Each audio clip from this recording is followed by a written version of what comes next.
Hello, and thank you for stopping by. Well, here it is. The phone call that I have been dreading finally came. My mother has Alzheimer's. We've been dealing with it for about 14 years. She was living with my stepfather, whose body was starting to fail, but his brain was really good. And mom's body is actually pretty healthy, but her brain was starting to fail her. So the two complemented each other. And then back in 2015, he passed away, and she was not in a position where she could live on her own. And I was moving overseas. So, and I'm the only one who lives in the same area as her. My brother and my sister both live thousands of miles away. So there was just nothing else that we could do than have her go into a senior center where she could be cared for. And luckily, there was an opening in the place where she had spent the last, since 1975. So she was surrounded by friends and family. So that was really good. And she was there for a little while. And then her level of care that was required became more severe, was high. There was more of a need for a higher level of care. And so we had to move her. And I knew that eventually we would have to move her and that would be the end of it. That would be the last move for her, because it would be the top level of care. And I was really, really hoping that it was going to get put off. But she started to wander. And because her body is in still fairly healthy, she's going to be 90 in a couple of weeks. And her body, for being 90 and a little on the heavier side, is actually doing pretty good. But she's not aware of the decisions that she's making, and reasoning is not her strong suit right now. So she'd be wandering outside. And in the summertime, that was okay. It's not a risk to her life, but she could get lost. But luckily, she'd just go across the parking lot to another care facility. And they would find her and say, hey, you need to go back to your own place. But I thought there's no way in the world she's going to go outside in this cold. Again, we live in Canada, and it gets cold here in the wintertime. So I thought, she loves to be bundled up in lots of layers, and she likes to be warm, and there's just no way she's going to wander outside in the winter. But she did. And so at that point, that facility said, there's just no way that we can look after her. We're not locked down. We don't have the staff. We don't have like anklets that stop them at the door kind of thing. So I got the phone call saying, you need to come get your mom, and we need to put her into a different facility that actually has locked doors. So she can't get out and literally be her own worst enemy. I guess what's really hardest about this move is that I know it's the last one. This is a facility that people don't leave. It's kind of like the end of the road. And I guess that's why I was dreading that phone call, because I know what it means. And it's hard to prepare yourself. Even though when you have a parent with Alzheimer's, you're preparing yourself all along, because it's like, they call it the long goodbye, and for absolute perfect reason. It's the little things that disappear. It's when she forgets people's names. There's like you're saying goodbye to that part of her. The time that she forgot who she'd been married to. When she looks at pictures, she's been married 3 times and had a really serious boyfriend in the last 5 years. And yeah, my mom was a force to be reckoned with. She was still dating in her 80s. No man at the old center's home was safe. But she just loved connecting with people, and she felt good having a man in her life. That was just who she is. So her boyfriend was 100 and he lived until 105. So you cannot tell me that you are ever too old to date. My mother is a walking testament to that. But the phases that you go through when you have a parent with Alzheimer's is really heart-wrenching. And you'll go through stages where they go through a paranoia stage, thinking that you're out to get them, stealing from them, plotting behind their backs. Mom went through that stage, and I was definitely the person she targeted, which makes sense because I was the one that was most involved with her life. Thankfully, that stage didn't last for too long. And then the moment she forgets who you are, that was a big one for me. I always told her I was too much of a pain in the ass for her to forget me. But eventually it does happen. And the day it happened to me, I was going to visit her. She was sitting in the dining room table and just finishing up her lunch. And I helped her up from the table.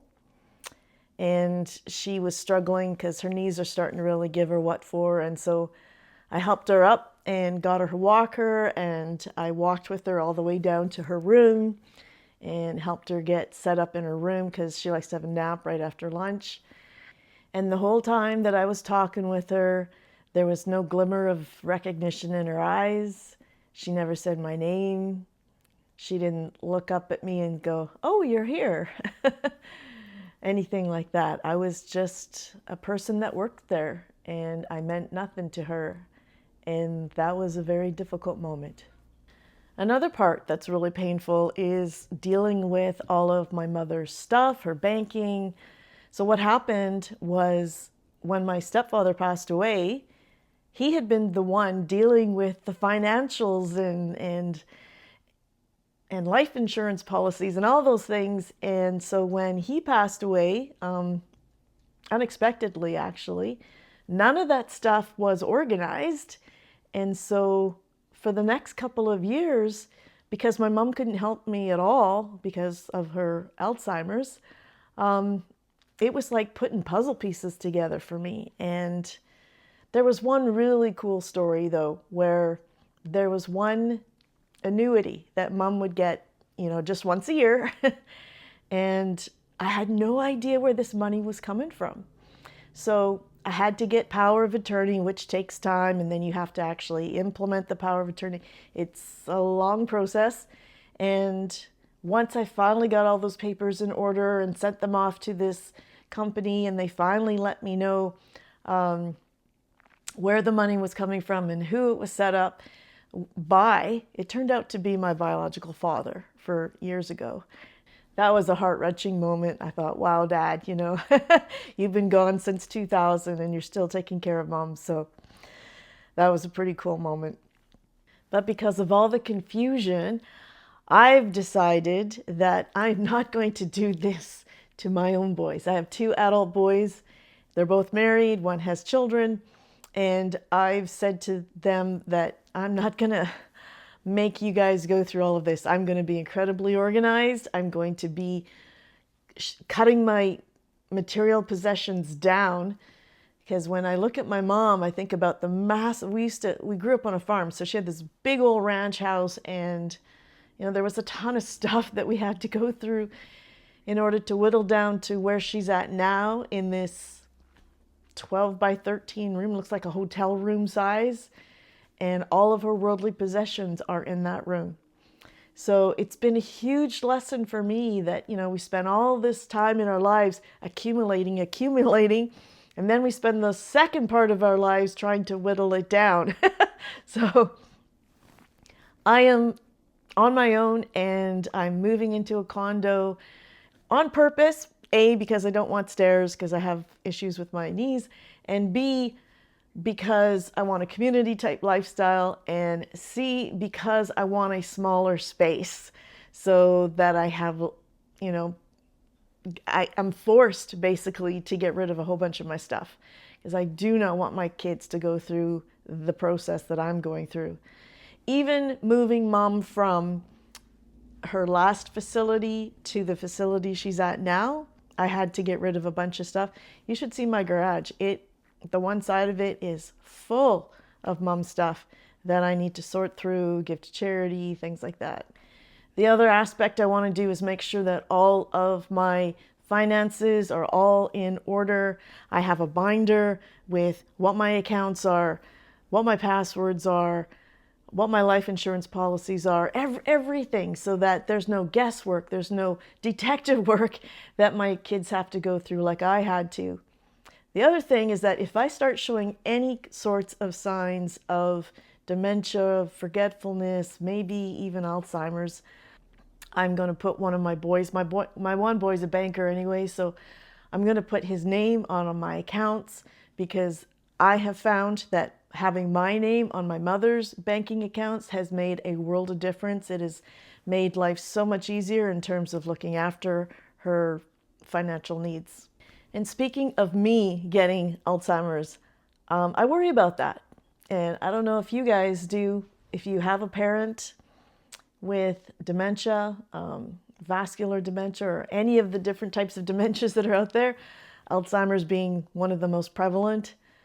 I think it's about 75% of dementia patients are dealing with Alzheimer's, and it is expected to just explode over the next 20 years. And I do worry about it a lot. I mean, I know that there is a genetic component, but I also know that there is more of a nature and nurture have to come together in order for Alzheimer's to basically occur. So looking at the research, they're really talking about things like your diet. So they've created a link between way too much sugar and fructose in your diet and Alzheimer's. There's a correlation there. Doesn't mean that one is causing the other, but there seems to be a relationship between the two. My mother definitely did have a sweet tooth. There's also a correlation with lifestyle. So the best thing we can do for ourselves is have those social connections, be learning new things, keep that brain going. They say if you don't use it, you lose it. And there's some truth to that. So trying to keep the old noodle going, like reading and learning new things. Like you can actually create new neural connections in your brain. And if you think that you're too old to be learning new tricks, check out this guy. He's 80 and he's starting a brand new YouTube channel. So he's just loving it. He's learning all kinds of new skills. He's making new friends. And this is just so heartwarming to watch him. You can learn all kinds of new skills with YouTube because it's basically like a search engine, right? So ever wanted to pick up the guitar, learn how to knit, or even learn a new language. I know it seems like it would be hard at this point, but why not? There's so many tools out there that will help us. And if you travel, Spanish would be an amazing language to pick up a little bit so that you feel like you can at least get around. This wasn't on purpose that I was talking about Spanish, but yeah, Ensenada, beautiful little town.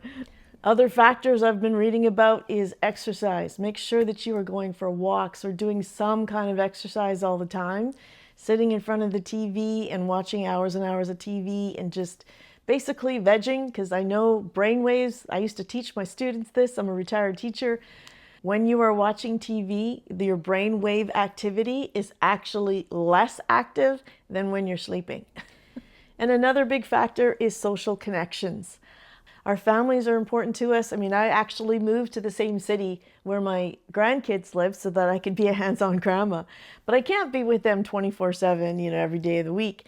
I need to have adult brain time as well, right? So this is another reason why I'm moving to that 55 plus condo, because I want to have that sense of community and book clubs and card nights, and apparently they go on ski trips, stuff like that. Another thing you can do for your brain is get lots of sleep, getting up and going to bed at roughly the same time to keep that cycle going. And last but not least, what we could be doing for ourselves is supplements. I don't know if this was the reason Mom's Alzheimer's progressed so slowly, but I do know that my uncle put her on this whole regiment of supplements when she was first diagnosed. Things like turmeric and vitamins D and vitamin C, vitamin K, a couple of different types of vitamin K, fish oils, things like that. I knew they weren't going to hurt her, and since there was no medicine out there that could stop her Alzheimer's, I thought, well, at least there's something, you know. And she, like I said, she has progressed very slowly. So I don't know if there is a causation there, but if it helped, then I'm incredibly grateful for my uncle stepping in and forcing her to take all these supplements.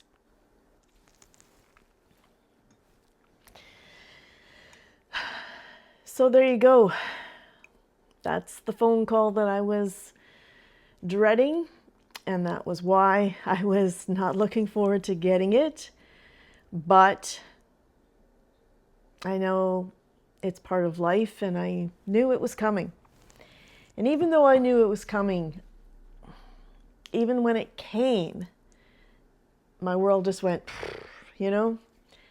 So this is another thing I'd like to pass on, is be kind, have grace with yourself, because it's such a difficult decision. It's such a difficult process that you're going through. You have your parents' life in your hands, basically. And it's both an honor and a huge responsibility. And know that the best thing that you can do for your parent is also to look after yourself. Kind of like that oxygen mask analogy that they always use. You got to put the oxygen mask on yourself first so that you now have the strength and the wherewithal to look after other people. Because if you're not healthy enough and in the mind space in order to be able to help them out, then it kind of defeated the whole purpose of you being the caregiver. So please look after yourself. So if you're like me and you are really kind of concerned that because your parent has developed Alzheimer's, that you actually might be next because you have that genetic hereditary component, then please know that the doctors say that that's not a foregone conclusion. There has to be a mixture of things that happen in order for Alzheimer's to develop. So the best thing that you can do for yourself is make sure that you're eating right.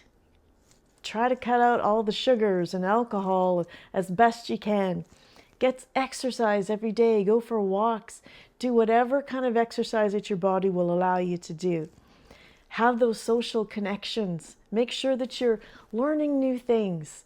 You know, I get online. I actually started learning how to do digital marketing and things like that just because I wanted to learn new skills. And of course, make extra money is great too. But having those social connections with other entrepreneurs has been just a godsend for me. And it's giving me a whole other purpose in my retirement life. So, and also moving to that 55 plus community so that I have those connections as well.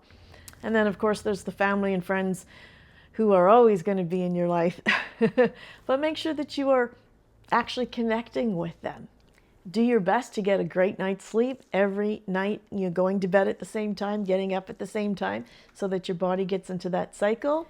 And supplements. I mean, they seem to help my mom, so I know I'm taking them in the hopes of looking after myself the best I can and keeping my brain healthy for as long as I can. And now I'd really like to hear from you. What do you do in order to keep yourself as healthy as possible, both physically and mentally, as we're going into these retirement years? And if you like this video, then please consider subscribing because it would really help out the channel. And I look forward to chatting again. Have a wonderful day.